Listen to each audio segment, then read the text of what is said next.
This time, it's all for the kids. Surely these are the cutest and the most delicious cookies you'll enjoy with your little ones. So if you want to learn how to make them, then just keep watching.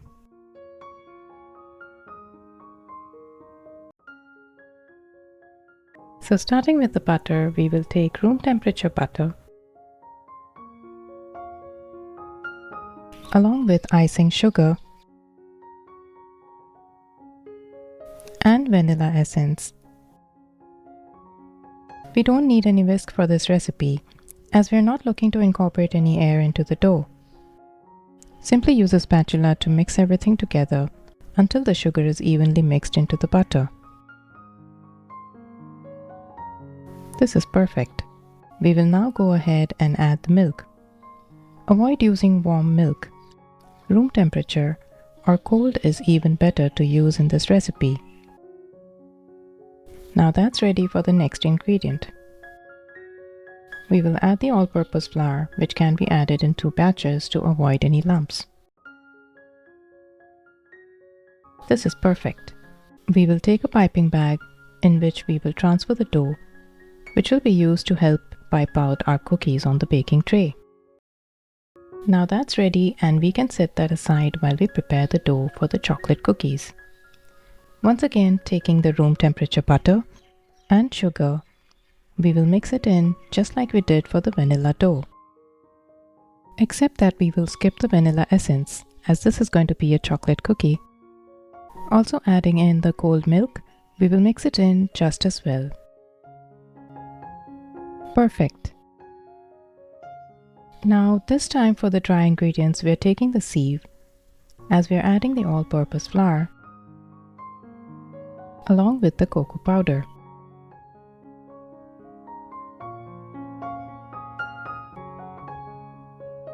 Gently mix it in just as well to get an even coloring of the cocoa all through.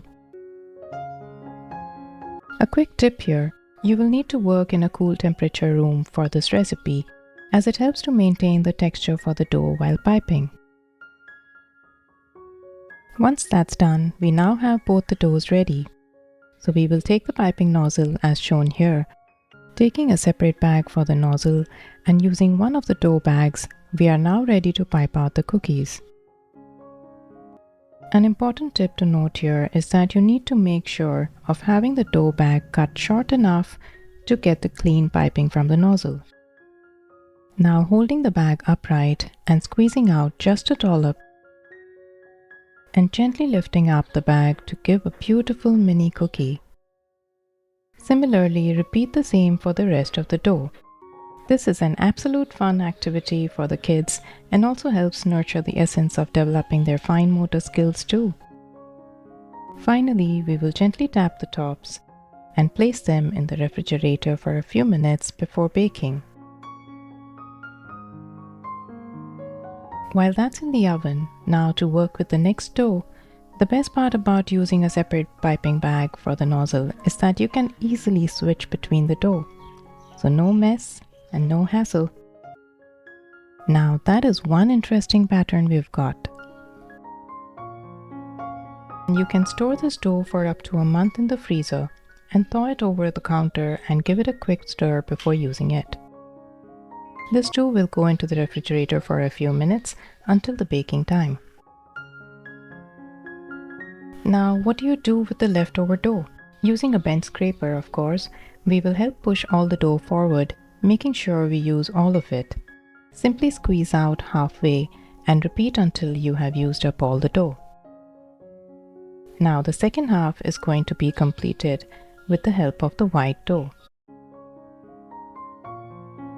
Give it a try and let me know your experience in the comments below. These are perfectly baked with an ever so light brown on the edges. Allow them to cool on the tray and we can have them ready to be prepped for the topping. Simply stunning as it is.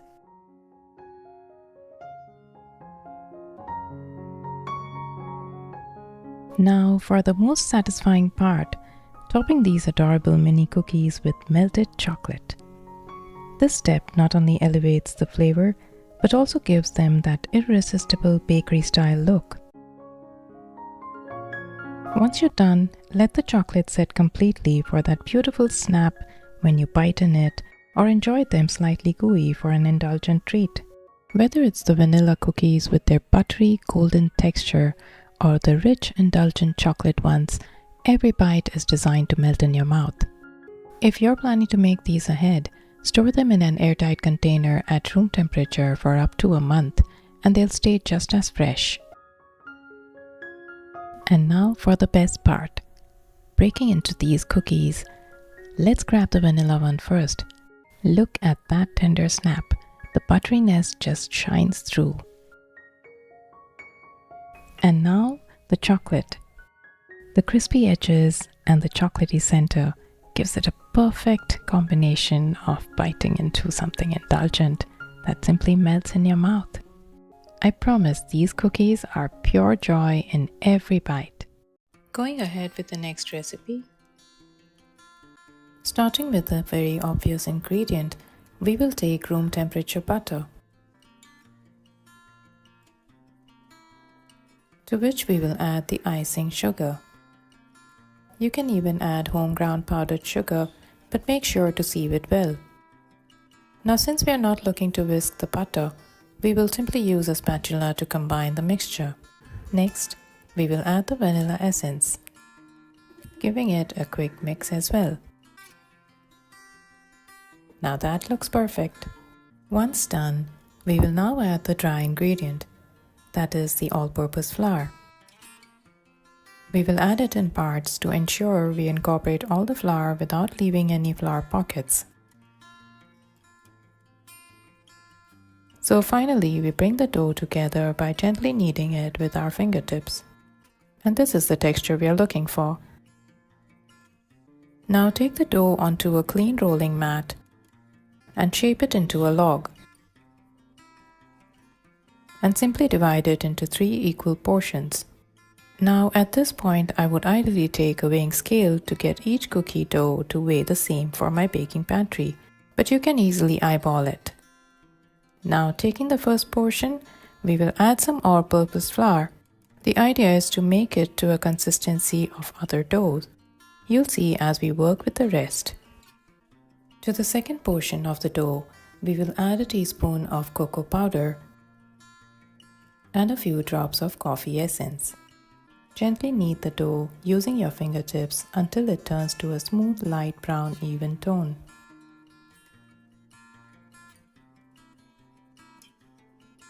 Now for the third portion, we'll add a generous amount of cocoa powder along with a few drops of Belgian chocolate essence.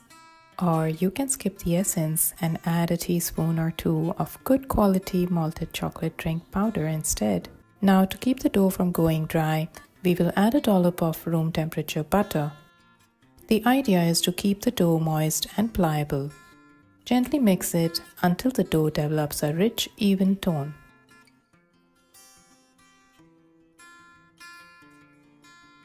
Now using a cling wrap, we will take each dough and wrap it individually to seal the moisture in before we start working with it later.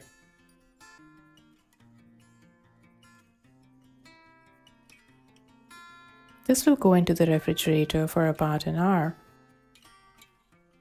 Once refrigerated, now comes the fun part, and this is where you get your little ones to join in the fun. Starting with the vanilla dough, using the bent scraper, we will divide the dough into 10 equal parts. But like I said, we're not looking for perfection here. It's more of a fun baking session with your little ones. So don't be afraid to give it a go. So taking one portion of the dough, we will roll it into a thin log. And taking a skewer as a measuring guide, we will help keep the dough length to be equal for all. Once done, place it on a tray lined with the parchment paper. And repeating the same for the rest of the dough, we will place them together and cover them with the cling wrap to avoid them from drying out. Similarly, we will take the coffee dough and repeat the same process.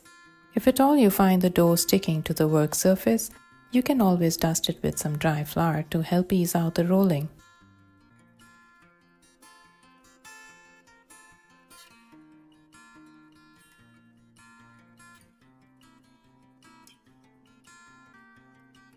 And once again, repeat the same for the chocolate dough. This may seem like a lengthy process, but that's where you get more hands on deck and speed up to the ultimate magical moment of twisting the cookie dough.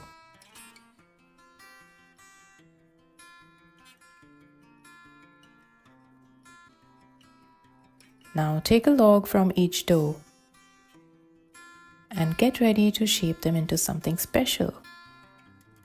Bring them together by pressing the two logs lightly and placing the third one over it to form a triangle. Press it gently, making sure all the logs come together as one. Now roll the two ends in the opposite direction, just like I've shown here.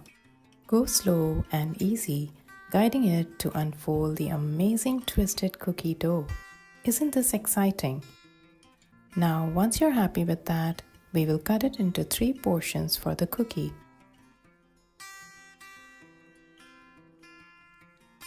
Amazing twisted cookies.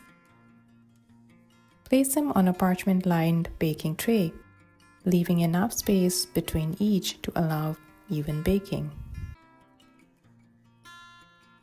This will go into the preheated oven, but make sure to keep an eye on it as every oven heat is different. Perfectly baked and ready to wow everyone, don't you think? That beautiful swirl of 3 flavors in one, how gorgeous is that? And that's what makes it an ultimate gifting solution.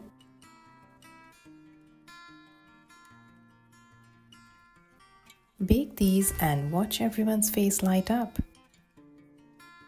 Time to see how they've turned out on the inside. Perfectly crisp on the outside and so tender on the inside. It'll simply melt in your mouth. So go ahead and add a touch of homemade magic to your day. Happy baking! Thank you for watching. Bye for now.